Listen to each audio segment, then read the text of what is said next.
Hello everyone, welcome to battle IAS. I hope आप लोग बहुत अच्छे होंगे।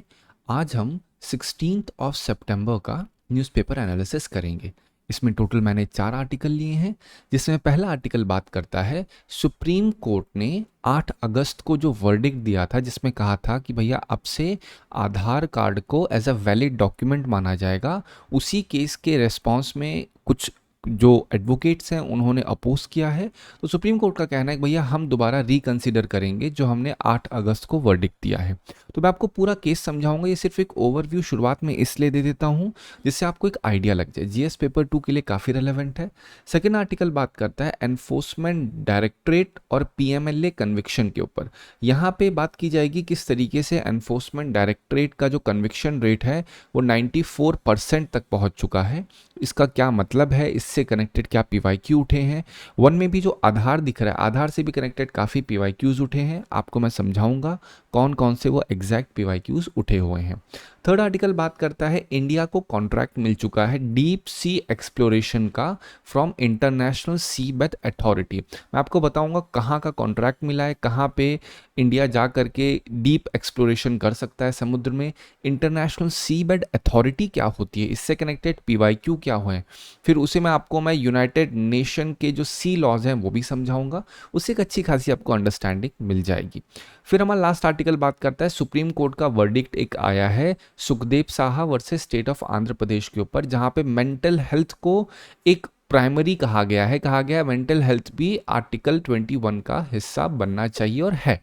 ठीक है, तो मैं पूरा आपको आर्टिकल समझाऊंगा, एक बेटर अंडरस्टैंडिंग प्रोवाइड होगी आपको। इसी से कनेक्टेड आर्टिकल आया है जीएस 2 2014 में जो क्वेश्चन था कि सुप्रीम कोर्ट ने इन्वेंट किया बेसिक स्ट्रक्चर का डॉक्ट्रिन और judiciary has played a highly proactive role in ensuring that India develop into a thriving democracy. In the light of statement, evaluate the role played by judicial activism. अब यहाँ इस article में जो आपको मैं point समझाऊंगा, आप देखेंगे कि उस पॉइंट का इस्तेमाल आप कर सकते हैं आसानी से इस क्वेश्चन को सॉल्व करने के लिए। काफ़ी कुछ आपको जानने को मिलेगा इस आर्टिकल से। इसका पूरा पीडीएफ आप बैटलाइज के टेलीग्राम चैनल से डाउनलोड कर सकते हैं। स्टार्ट करते हैं अपना पहला आर्टिकल। अब पहला आर्टिकल आपको पहले कॉन्टेक्स्ट मैंने बता दिया। सुप्रीम कोर्ट ने 8 अगस्त को अपना जजमेंट एक ऑर्डर पास किया था, जिस ऑर्डर में कहा था भाई साहब आधार को एज आ जो बिहार में वोटिंग लिस्ट का रिवीजन हो रहा है उसमें आधार को 12th वैलिड डॉक्यूमेंट माना जाना चाहिए। ये सुप्रीम कोर्ट ने कह दिया था। इवन तो उस समय जब आर्टिकल आया था तब भी मैंने आपको इन डिटेल इसके बारे में समझाया था, लेकिन फिर एक पिटीशन डाली अश्विनी कुमार उपाध्याय ने। अब आपको ये सब अपने एग्जामिनेशन पर्सपेक्टिव के लिए नहीं पढ़ना है, सिंपल जो पिटीशन डाली गई है तो उन्होंने कहा भाई साहब आधार को एग्जैक्टली इक्विवेलेंट कर देना दूसरे डॉक्यूमेंट के वो सही नहीं है। तो उसी पे सुप्रीम कोर्ट ने कहा ठीक है भैया, जो हमने 8 अगस्त को ऑर्डर पास किया था कि 12th वैलिड डॉक्यूमेंट माना जाना चाहिए आधार को, हम उस पर दोबारा रिकंसिडरेशन करेंगे। तो अभी कोई ऐसा जजमेंट नहीं आया है, बस सुप्रीम कोर्ट ने कहा है। और जब कहा है आधार के ऊपर कहा है तो कोई ना कोई इश्यूज रेज हुए होंगे। तो जो पहला इश्यू है वो है नेचर ऑफ आधार की, क्यों अपोज हुआ है कि इसको एग्जैक्टली जो बाकी डॉक्यूमेंट जैसे आपका पासपोर्ट होता है, आपने देखा होगा कि आपका जितने भी डॉक्यूमेंट्स होते हैं जिसे लीगली एक आइडेंटिफिकेशन मार्क के तरीके से यूज़ किया जाता है, उसके मुकाबले क्यों नहीं है आधार कार्ड। तो पहला क्या है, आधार कोई सिटीजनशिप का, एज का, डोमिसिल का, रेसिडेंस का कोई प्रूफ नहीं है आधार। ठीक है, ये चीज़ जनरली लॉ में कही गई है। अगर देखा जाए तो केवल एक सिंपल आइडेंटिटी प्रूफ है। अगर उसी के तरीके से दूसरे जो आईडी प्रूफ होते हैं, जैसे आपका एक प्रॉपर एक वोटर आईडी होती है, या अगर आप देखोगे आपकी दूसरी जो आईडीज़ होती हैं उसके मुकाबले ये बहुत ही सिंपल आईडी प्रूफ कहा जाता है। इसका कोई लीगल प्रोविजन देखा जाए तो आरपीए एक्ट 1950 में जो है वहाँ पे आधार कार्ड को यूज़ कर सकती है election commission of India electoral roll को ऑथेंटिकेट करने में। मतलब जो वोटिंग लिस्ट होती है उस वोटिंग लिस्ट को ऑथेंटिकेट वेरीफाई करने के लिए आधार का यूज़ किया जा सकता है, लेकिन ये मतलब नहीं है कि यूज़ करेगी ही करेगी इलेक्शन कमीशन। फिर साथ ही साथ इसके मिसयूज़ के ऊपर भी कंसर्न रहता है। अब आधार एक नॉन सिटीजन भी ले सकता है, ऑब्टेन कर सकता है, तो ये चीज़ कहीं ना कहीं हो सकती है। अगर वोटिंग आईडी बनने में आधार कार्ड का इस्तेमाल होगा तो इससे जो नॉन सिटीजन है वो भी अपना आधार दिखा करके वोटर लिस्ट में आ जाएंगे।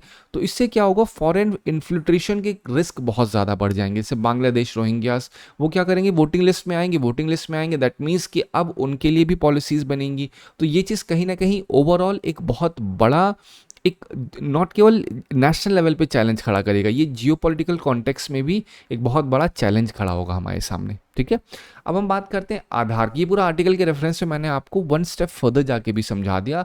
आधार क्या है, आसान सी भाषा में आपको पता है 12 डिजिट का यूनिक आईडी होती है, UIDAI इसको इशू करता है। ठीक है, आधार एक्ट के द्वारा इसको जनरली लीगल बेसिस मिली थी, उसके द्वारा आधार कार्ड का एक कहा गया भैया हाँ ये आधार कार्ड है। शुरुआत तो आप देखो 2010 से पहले ही स्टार्ट कर दी गई, लेकिन लीगल बेसिस उसे इस समय दिया गया था। इसे सिटीजनशिप का, डोमिसाइल या एज का कोई प्रूफ नहीं माना जाता है, इस बात का आपको ध्यान रखना होगा। इसी से कनेक्टेड एक वर्ड है मेटा डेटा।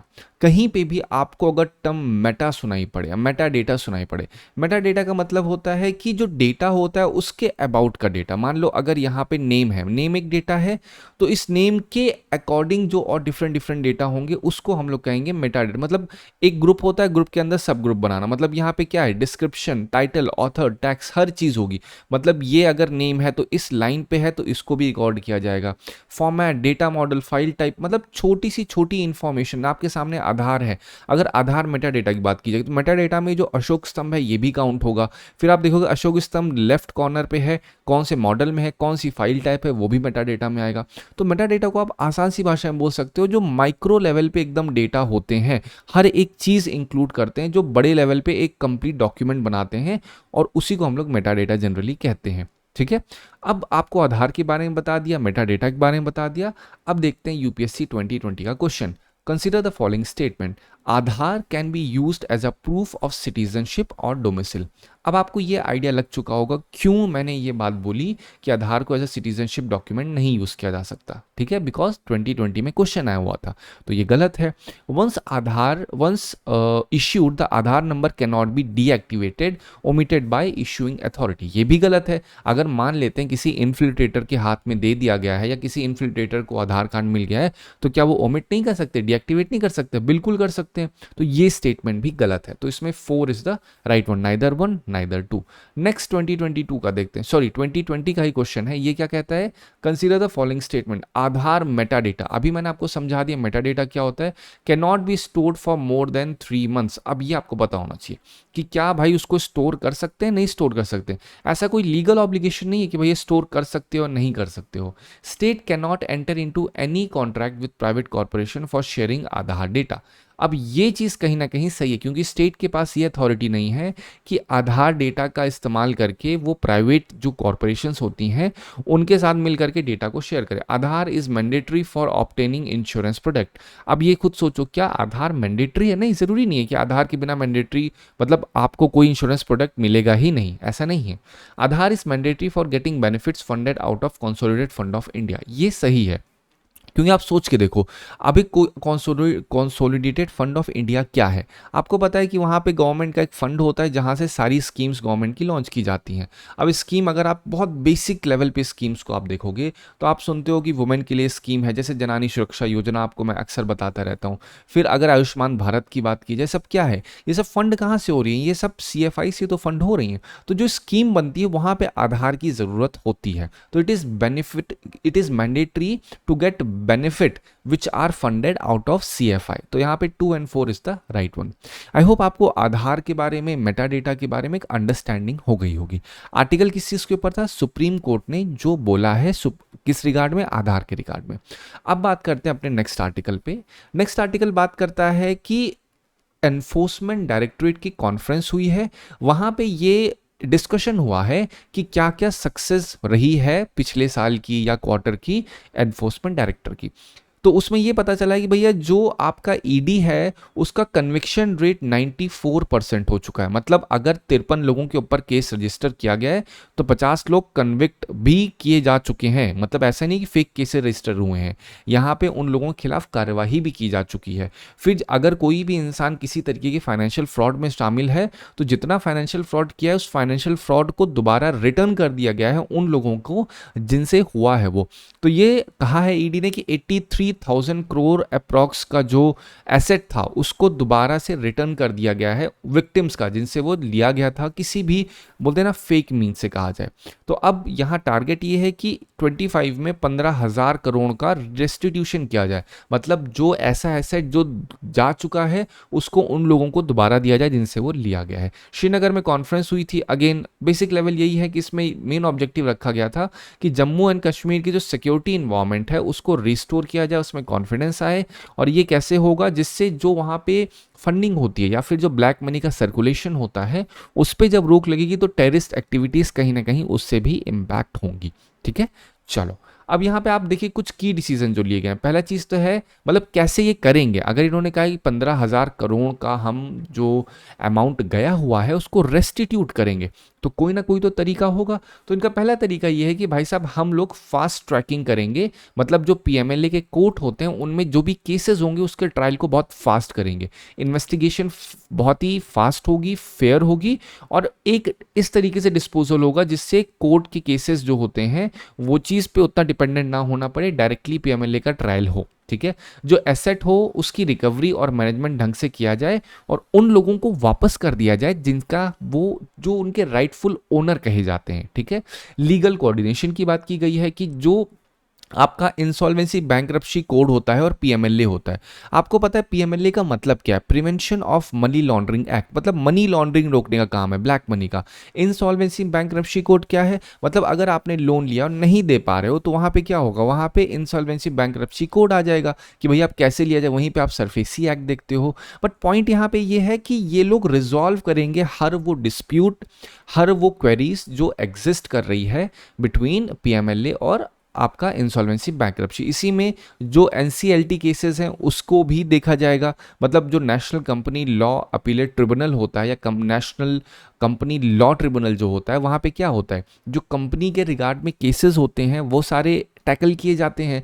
तो पीएमएलए के माध्यम से ये देखा जाएगा भाई साहब अगर कोई केसेस फाइनेंशियल फ्रॉड से कनेक्टेड है या कहीं पे कोई एसेट की रिकवरी करनी है तो वहाँ पे हम कोशिश करेंगे कि अच्छे तरीके से वो सारा का सारा काम किया जा सके, जिससे जो पेंडिंग है केसेस या जो प्रेशर है कोर्ट्स के ऊपर वो कम किया जा सके। तो ये की डिसीजंस जो यहाँ पे आपको दिखे बेटा, इसका यूज़ आप आंसर राइटिंग में कर सकते हो कि किस तरीके, अगर हमने कोई डिसीजन लिया, अगर गवर्नमेंट ने कहा कि भैया हम ना आने वाले 10 महीने में मतलब इतने घर में कनेक्शन दे देंगे पानी का या इतने घर में कनेक्शन दे देंगे सिलेंडर का, तो ये तो क्या है, ऑब्जेक्टिव है। तो ऑब्जेक्टिव को फुलफिल करने के लिए कुछ स्टेप्स होंगे, तो आपको स्टेप्स पता होने चाहिए, क्योंकि यहाँ पे क्या है, ऑब्जेक्टिव बताया कि भैया हम रिस्टोर करेंगे कॉन्फिडेंस, 15,000 करोड़ को दोबारा लाएंगे, तो कोई ना कोई तरीका होगा। तो तरीका दिमाग में रखिए, इससे क्या होगा, आपको आइडिया लगेगा कि किस तरीके से प्रॉब्लम का सोल्यूशन होता है।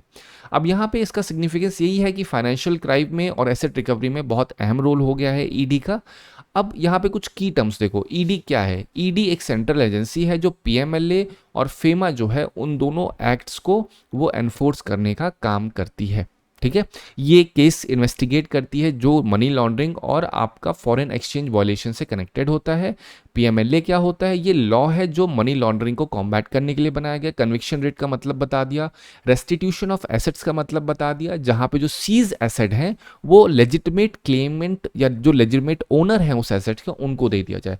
एसेट रिकवरी एंड मैनेजमेंट का मतलब क्या होता है? इसका मतलब होता है कि जो आपके एसेट्स हैं जो कि क्राइम से लिंक्ड हैं, ऐसे एसेट्स और जहां पे किसी तरीके का कोई मिसमैनेजमेंट हो रहा है और वो इलीगल तरीके से लिए गए हैं, तो उन सब की रिकवरी की जाएगी और अगर कोई राइटफुल है तो उसको प्रॉपर दे दिया जाएगा। आईबीसी के बारे में बात हुई है, इसमें ये क्या है, इंसॉल्वेंसी रेजोल्यूशन है इंडिया का, जहां पे अगर कोई लोन नहीं दे पाएगा तो किस तरीके से उस इंसान के ऊपर या किस तरीके से लीगल प्रोसीडिंग होगी, वो सारी चीज़ें यहाँ डिस्कस होती हैं।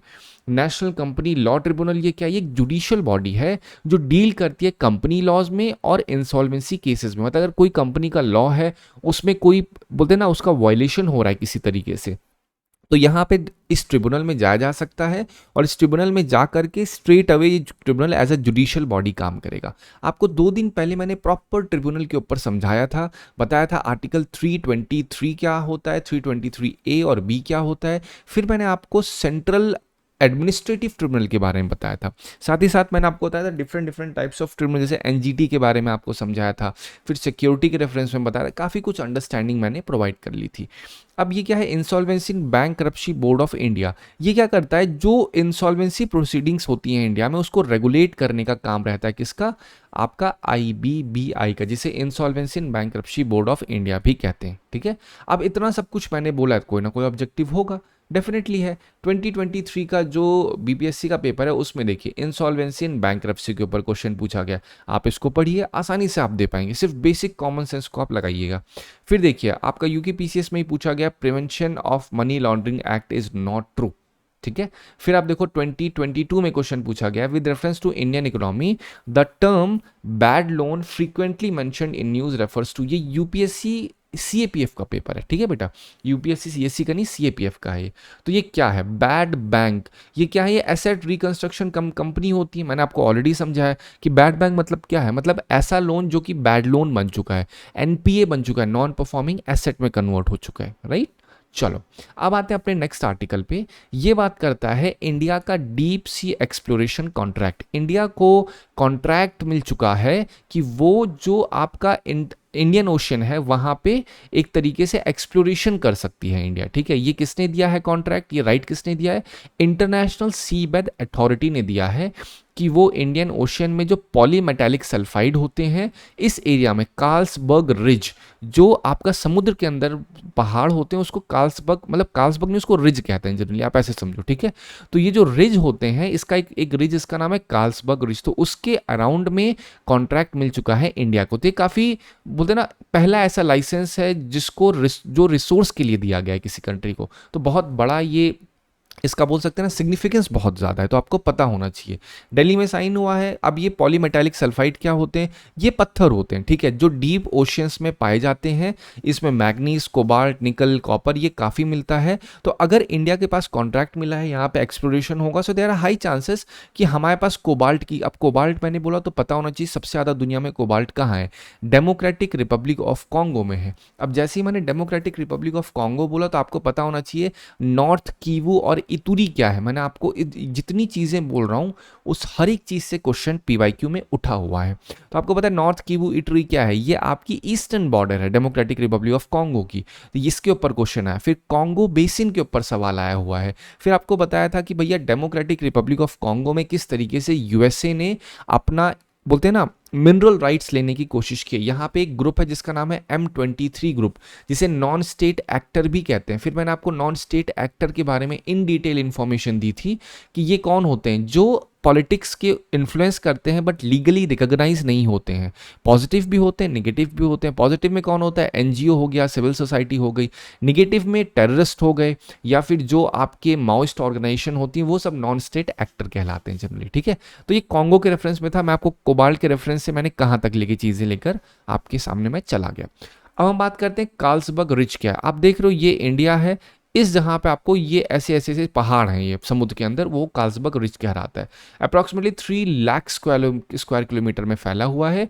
इंडियन और अरेबियन प्लेट्स की बाउंड्री में ये पाया जाता है। हमेशा ध्यान रखिए, रिज जो पहाड़ कैसे बनता है, आपको पता है पहाड़ बनने का सिंपल तरीका है, भैया यहाँ पे क्या है, प्लेट टकराएंगी, ऊपर उठेंगी और पहाड़ बन जाएगा। तो ये तो आप जनरली देखते हो कहाँ पे हो रहा है, ये सारी चीज़ें हो रही हैं आपके जो पहाड़ों के बीच होती हैं, जो सरफेस पे है। लेकिन यही सारी चीज़ें आपको देखने को पानी में ही मिलेगी, समुद्र में भी ऐसे ही होता है। ठीक है, अब अगर लीगल फ्रेमवर्क माने कि एक्सप्लोरेशन हाई सीज में अगर करना है तो आईएसए की परमिशन बहुत ज़्यादा ज़रूरी होती है। क्यों?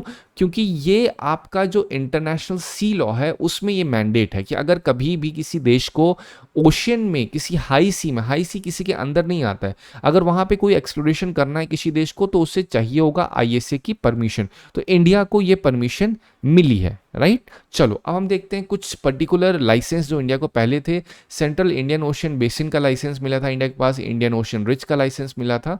ठीक है, अब हम यहाँ पे इसका सिग्निफिकेंस देखा जाए तो इंडिया की जो स्ट्रैटेजिक प्रेजेंस है वो बहुत ज़्यादा अच्छी बनेगी डीप सी माइनिंग में। जो क्रिटिकल मिनरल है उसका एक्सेस बूस्ट होगा इंडिया में। साथ ही साथ जो इंडिया का रोल है अनक्लॉज में और ग्लोबल सीबेड गवर्नेंस में वो और मजबूत होता है, क्योंकि अगर कोई भी इंटरनेशनल ऑर्गेनाइजेशन इंडिया को दे रही है इस तरह के राइट, देन ये अपने आप में शो करता है कि इंडिया की कितनी ज़्यादा वैल्यू है। तो ये हमारे लिए ज़रूरी हो जाता है जानना। अब अगर मैं कुछ की टर्म्स बोलूँ, इंटरनेशनल सी बेड अथॉरिटी क्या है? ये यूनाइटेड नेशन की एक बॉडी है जो रेगुलेट करती है डीप सी में मिनरल एक्सप्लोरेशन। मतलब अगर बहुत गहरे हाई सीज होते हैं, वहाँ पे जो मिनरल्स होते हैं, किसी देश को एक्सप्लोर करना है तो उसका रेगुलेशन भी तो होगा।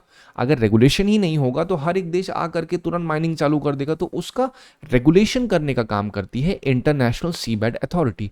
पॉलीमेटेलिक सल्फाइड क्या होता है? डीप सी मिनरल डिपॉजिट होते हैं जिसमें कॉपर, निकल, कोबाल्ट, मैग्नीज रिच होता है, पता होना चाहिए आपको। कार्लसबर्ग रिच के बारे में बता दिया। साथ ही साथ आपको पता होनी अफनासी निकितिन सी माउंट क्या है? ये सेंट्रल इंडियन ओशियन का एक फीचर है। अब यहाँ पे क्या है? यहाँ पे भी एक्सप्लोरेशन राइट के बीच में डिस्प्यूट है कि ये आपको इंडिया के पास होगा या श्रीलंका के पास होगा। ये भी एक तरीके से क्या है? एक एरिया है, एक नाम है, ठीक है।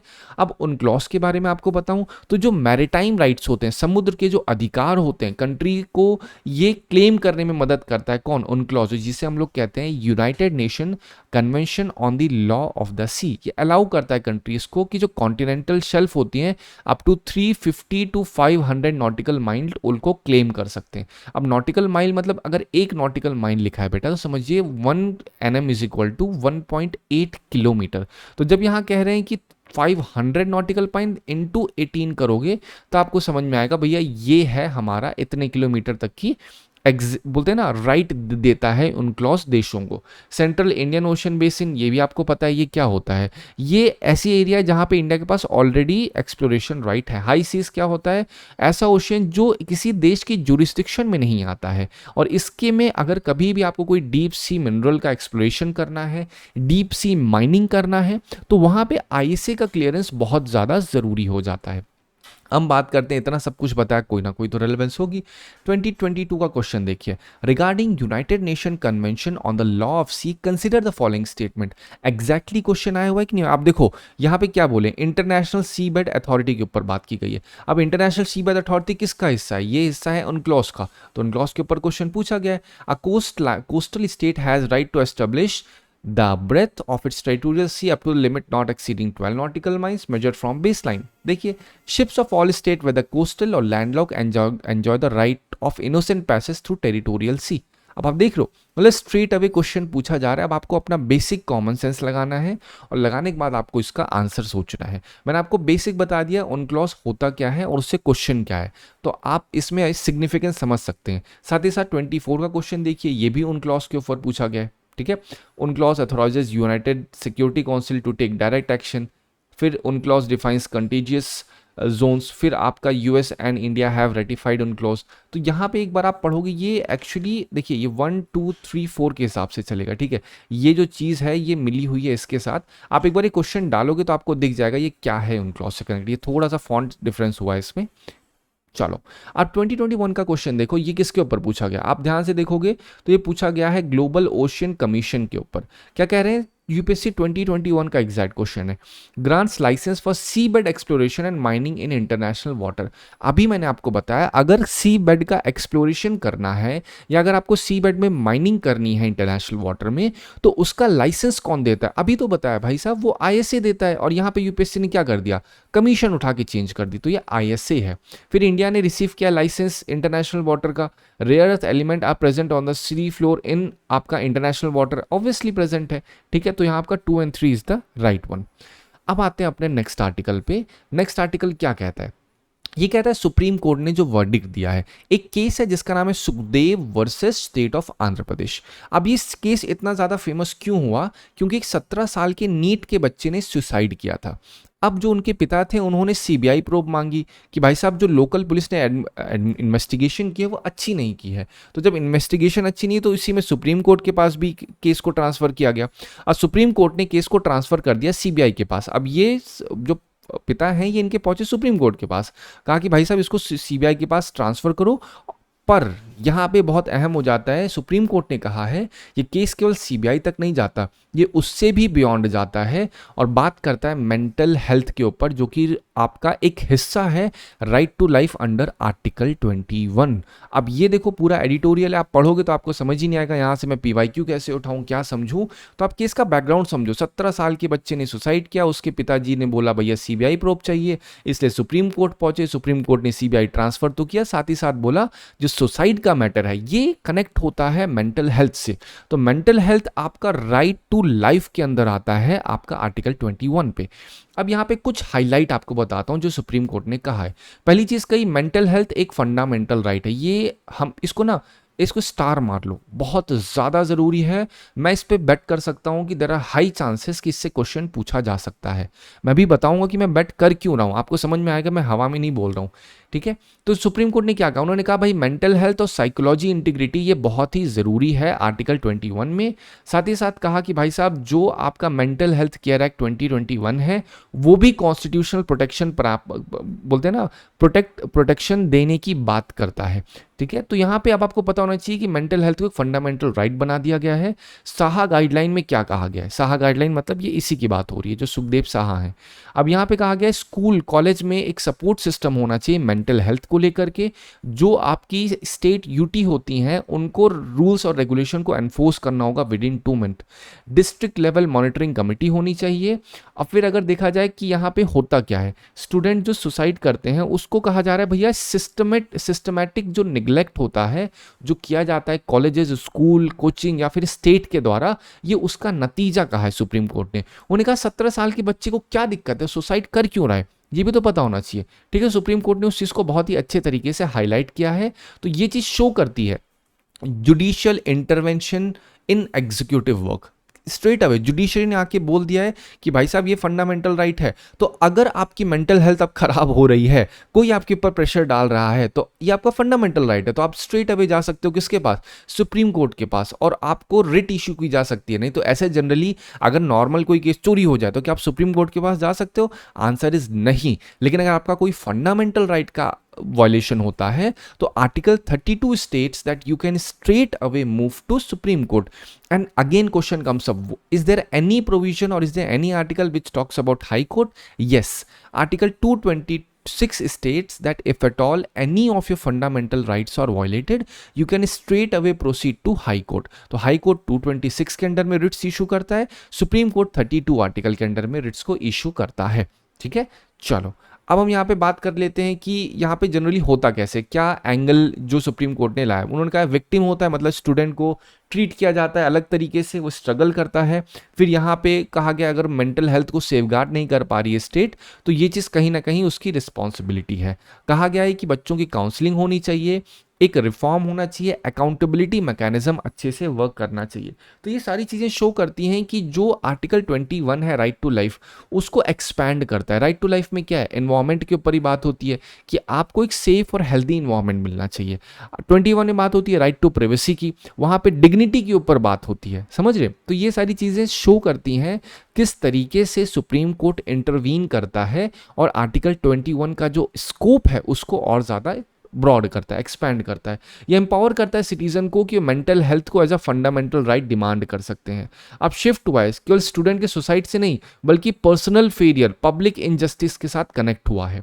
तो ये चीज़ बहुत ही ज़्यादा डिबेट पे है क्योंकि अब यहाँ पे देखा जाएगा कि स्टेट की रिस्पॉन्सिबिलिटी है इंश्योर करना कि मेंटल हेल्थ ना खराब हो। अब स्टेट मतलब जो गवर्नमेंट है वो कैसे इंश्योर करेगी, जहाँ जहाँ बच्चे जाते हैं उनको सर्टेन गाइडलाइन देगी कि आपको ये सारे काम करने हैं जिससे बच्चे की मेंटल हेल्थ ना खराब हो। अगर बच्चे की मेंटल हेल्थ खराब होगी तो ये भाई साहब आपकी जिम्मेदारी बनती है। ठीक है, चलो अब इतना सब कुछ बता दिया, आर्टिकल 21 भी समझ लो, right to life and personal liberty के ऊपर बात होती है।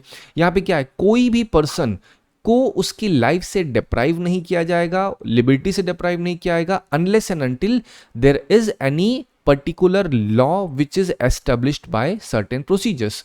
ठीक है, उस पर भी एक्सेप्शन है बट अभी उस पर नहीं जाना। अभी आप ये समझो आर्टिकल 21 कहता क्या है, हर एक पर्सन कवर होता है, चाहे वो सिटीजन हो चाहे नॉन सिटीजन हो। इसका जो स्कोप है केवल ये नहीं, right to life, right to life मतलब डिग्निटी से रहना है, लाइवलीहुड, प्राइवेसी, हेल्थ, एनवायरमेंट के ऊपर ही बात होती है। एक गोपलन केसेस में बहुत इसको नैरो इंटरप्रिटेशन हुआ था।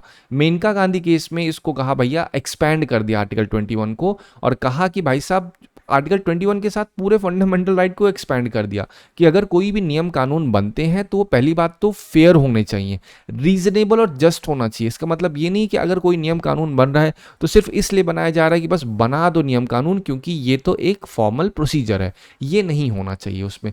पुट्टास्वामी केस 2017 में राइट टू प्राइवेसी इंक्लूड किया गया था। अब आपको पता होना चाहिए कि साहा केस में क्या इंक्लूड किया गया है, राइट टू मेंटल हेल्थ। अभी आपको समझ में आएगा मैं क्यों ये सारी चीजें बोल रहा हूं, ठीक है।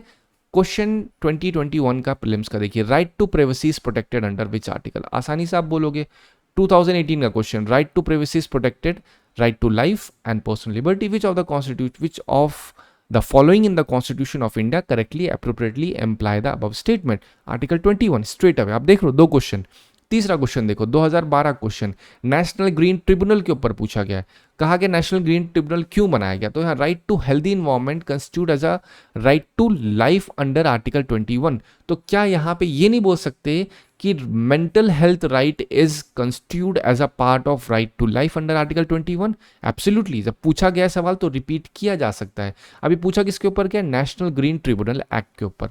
ये किस लिए लाया गया था, ये इसलिए लाया गया था कि जो एनवायरमेंट रिलेटेड केसेस होते हैं, जो डिफरेंट डिफरेंट एक्ट हैं उसके अंदर सर्टेन प्रोविजंस होंगे, तो अगर उन प्रोविजंस का वायलेशन होगा और उसका कनेक्शन एनवायरमेंट के साथ है तो स्ट्रेट अवे एक बॉडी बननी चाहिए, एक कोर्ट बनना चाहिए जिसका नाम होना चाहिए नेशनल ग्रीन ट्रिब्यूनल, और ये कोर्ट केवल एनवायरमेंट केसेस को हैंडल करेगा। तो ये क्यों बनाया गया, कौन सा कॉन्स्टिट्यूशन में प्रोविजन है जिसको मद्देनजर रख के बनाया गया, तो 1 के मद्देनजर में रख के बनाया गया। सेकंड कह रहा है कि क्या जो आपका एडमिनिस्ट्रेशन होता है शेड्यूल्ड एरिया में उनको ग्रांट्स के लिए बनाया गया, नहीं, ये आपका आर्टिकल 275 में बात करता है, इसका कनेक्शन एनवायरमेंट से नहीं है।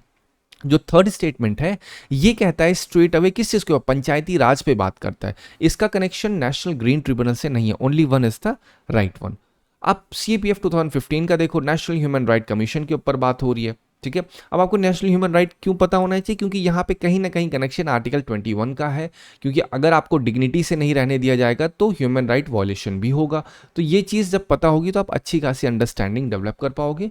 मैंने आपको इन डिटेल NHRC के बारे में अभी एक से आई थिंक 2-3 दिन पहले प्रॉपर डिटेल समझाया था। आई होप आपको इस वीडियो से, इस आर्टिकल की समरी से मदद मिली होगी। Thank you so much for watching.